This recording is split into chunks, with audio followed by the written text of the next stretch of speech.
My name is April, and they are, my friends. Okay, not really, but we'll call them that for the sake of the story. I can't say when or where I met them. They've been there since forever. So how would I describe my childhood? Let's see. I remember the street where I lived, the green house at the end of it, and the brown house next to it. But what can I say about Karina and Thea?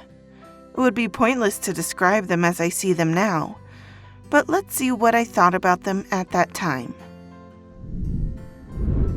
Karina was the one with the strongest character. It's all I can say about her. Neither then nor now do I see anything special in her. And because of this, I can't understand why Thea and I were always fighting for her attention. Thea was the beautiful one, the one that fascinated everyone with her smile.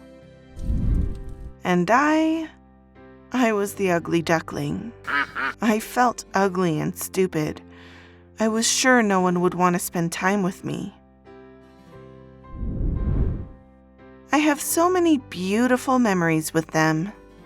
I'll tell you a few of them. One day, Karina told me that she didn't think I wanted to be her friend, that I had to prove my loyalty. In order to show her how important our friendship was to me, she made me carry all the stones from one side of the street to another. And keep in mind that they weren't small. Actually, they were huge. Thea was the one to count them. She was laughing while doing it.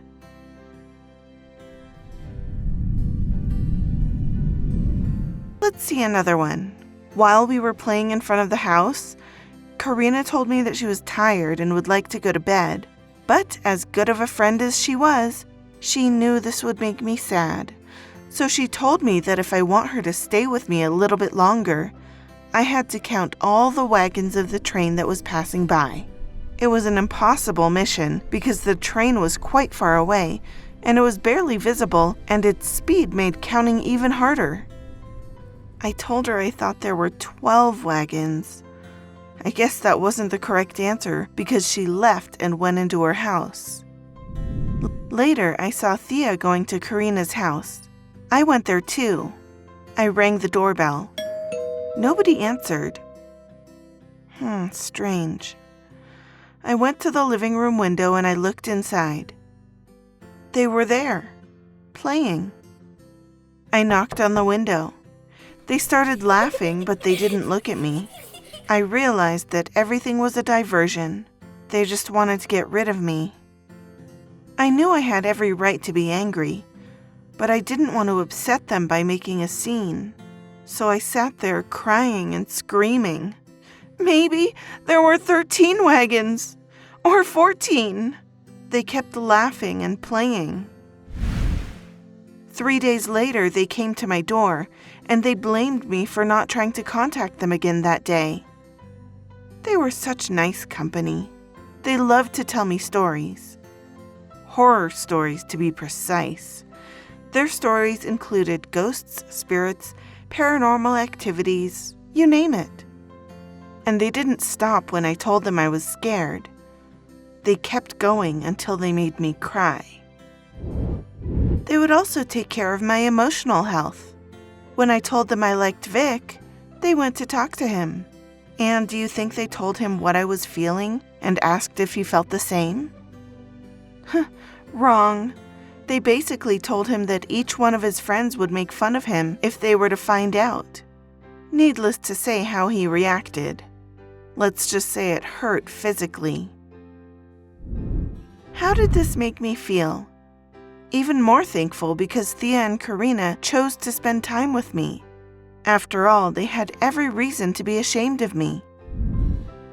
They made sure that I knew my origin. How? By telling me I was adopted. My heart broke in 1,000 pieces. For 2 days, I searched throughout the house for a document that could prove that I was adopted. I couldn't find anything. I told Karina and Thea that I decided to ask my mother. Only then did they get scared and decided to confess that it was a joke. Not a funny one, I would say. They also took care of my diet. They baked cookies daily and made me eat a piece of them. Did I forget to say that the cookies were made from dirt? They had other friends that I didn't know, and that was because they told me that those other friends didn't like me. And not only that, but they forbade them to speak with me. What an act of courage! Karina and Thea continued to play with me, or play me, even if that was forbidden. Maybe their behavior should have seemed strange to me, but I had no way of knowing what was normal and what wasn't. First of all, I wasn't allowed to have other friends besides them. I wasn't at the same school as them. Maybe I could make friends there without them knowing. But remember that they made me believe that the rest of the world hated me, that I didn't deserve to have friends. In time, the wall I put between myself and my schoolmates began to break down. I started making new friends. That's how I learned what friendship meant. With their help, I realized that I'm neither stupid nor ugly. I deserved to be treated nice. I was no longer the ugly duckling. I became a swan.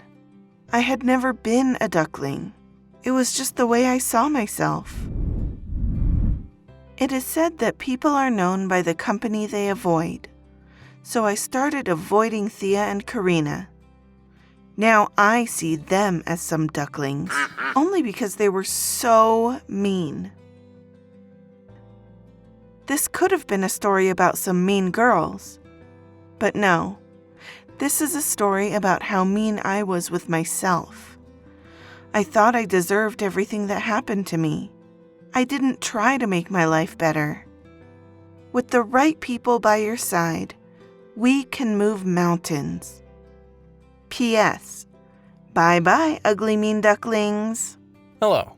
Please keep in mind that this is a true story, so don't be so rough in the comments section. If you have a story that you consider worth telling, send it to us at story@thisisastoryabout.com. Also, don't forget to like and subscribe.